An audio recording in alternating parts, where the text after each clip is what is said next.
चुड़ैलपुर नाम का एक गांव था। वहाँ एक चुड़ैल रहा करती थी। गांव के जंगल में एक गुफा थी जहाँ पर चुड़ैल ने अपना घर बना लिया था।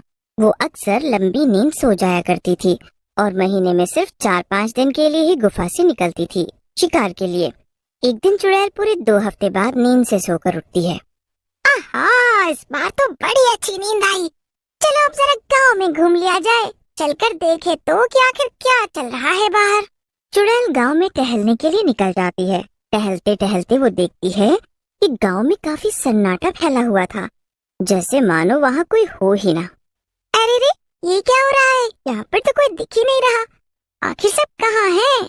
तभी गांव की चुड़ैल की नजर एक पेड़ पर पड़ती है। उस पेड़ पर एक दूसरी चुड़ैल थी जिसने काफी स्टाइलिश जीन्स और टॉप पहन रखे थे। अरे रे, तू कौन है और मेरे गांव में क्या कर रही है? भूतों की दुनिया में मैं शीला के नाम से जानी जाती हूँ और मैं शहर से यहाँ आई हूँ। क्या शीला? बड़ा ही बचकाना नाम है। ये सभी गांव वाले कहाँ गए? सब मुझसे डरकर अपने अपने घरों में छिपे हुए हैं। शीला पेड़ पर लटके लटके अंगूर खा रही थी। अपनी बात कहने के बाद शीला अंगूर का बचा हुआ गुच्छा गांव की चुड़ैल पर फेंक देती है। आह, तेरी इतनी हिम्मत! तू मेरे ही एरिया में मुझसे बदतमीजी कर रही है। बस बहुत हो गया, अब चल निकल यहाँ से। क्या तेरी जगह?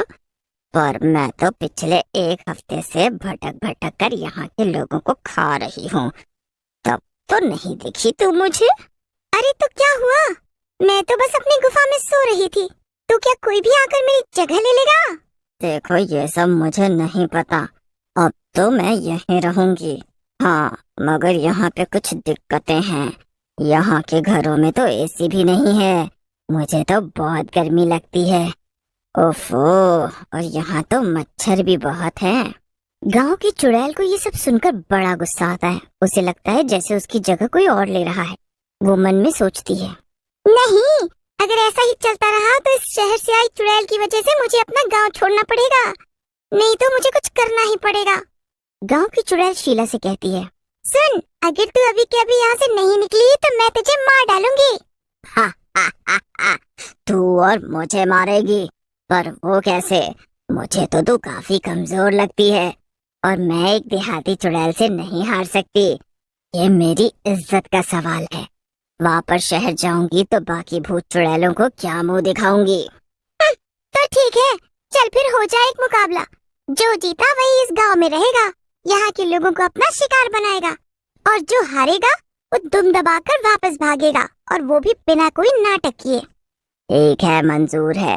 तो फिर हम एक खेल खेलेंगे। जिसने भी गांव वालों को ढूंढ ढूंढ कर सबसे पहले 3 लोगों को मार दिया वही जीतेगा। जरूर, क्यों नहीं। तो हम ये मुकाबला कब शुरू करेंगे ताकि गांव वालों को इसके बारे में पता ना चले? अभी जाकर कहीं छुप जा। ठीक है, टाटा देहाती चुड़ैल। वैसे भी तेरा इस गांव में ये आखिरी दिन होने वाला है। गांव की चुड़ैल ये सुनकर बड़बड़ाती हुई अपनी गुफा में चली जाती है। पर दोनों चुड़ैलों की बातें आकाश नाम का एक लड़का सुन रहा था। वो भी सब सुनकर डर जाता है। अरे अगर ऐसा ही चलता रहा तो फिर कल हमारे गांव के कई लोग मारे जाएंगे। ये चुड़ैल आपस में लड़ रही हैं और इससे नुकसान हमारा होगा। कुछ ऐसा करना होगा जिससे ये दोनों चुड़ैल इस गांव से भाग जाएं। जल्दी से चलकर सबको ये सारी बातें बताता हूँ। आकाश कुछ देर सोचने के बाद अपने 2 दोस्त बिरजू और श्याम को अपने घर बुलाता है। क्या हुआ आकाश, तूने हमें घर क्यों बुलाया? तुझे पता नहीं क्या, आजकल गांव में शहर से आई चुड़ैल घूम रही है और बाहर बहुत खतरा है इस समय। हाँ हाँ, मेरी दादी ने भी घर जल्दी आने को कहा है। तू जल्दी बता तुझे क्या काम है और फिर मैं अपने घर जाऊं। अरे तुम लोगों को पता है कि गांव में एक नहीं बल्कि 2 चुड़ैलें हैं। एक जो शहर से आई है और एक जो गांव में हमेशा से रह रही है। और उनके बीच आज बहस हो रही थी। मैंने उनकी सारी बातें सुन ली। कल वो दोनों लोगों को मारकर खाने का एक मुकाबला करेंगी जिसमें कई गाँव वालों की जान जा सकती है। क्या? तो अब क्या, हमें जल्दी से गांव वालों को यहाँ से जाने को कहना चाहिए ना? नहीं नहीं, ये कोई हल नहीं। कल तक गांव खाली करना नामुमकिन है और सब इसके लिए तैयार भी नहीं होंगे। हमें कुछ ऐसा करना होगा जिससे लाठी भी ना टूटे और सांप भी मर जाए। क्या सांप? पर हमें तो चुड़ैल को भगाना है ना। सांप बीच में कहाँ से आ गया भैया अब? अरे तो चुप कर श्याम, बस हमारी बात ध्यान से सुन। आकाश श्याम और बिरजू को अपना सारा प्लान अच्छे से। पर ये तो सब तो काफी खतरनाक है आकाश।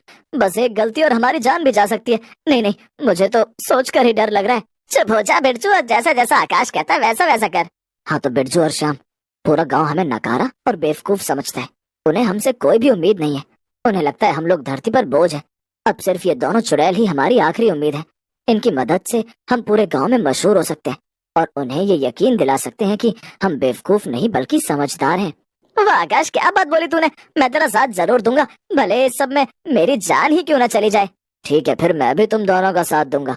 उम्मीद करता हूँ कि गांव वाले हमारा ये बलिदान हमेशा याद रखेंगे।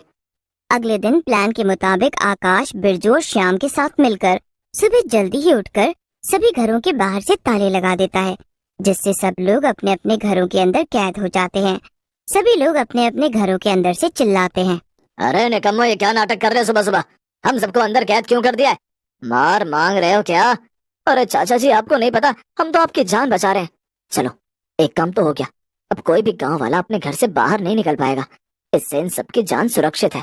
हाँ, अभी तो ये लोग हम पर चिल्ला रहे हैं, लेकिन जब इन्हें पता चलेगा कि हमने इनकी जान बचाई है तब ये हमें शाबाशियां देंगे।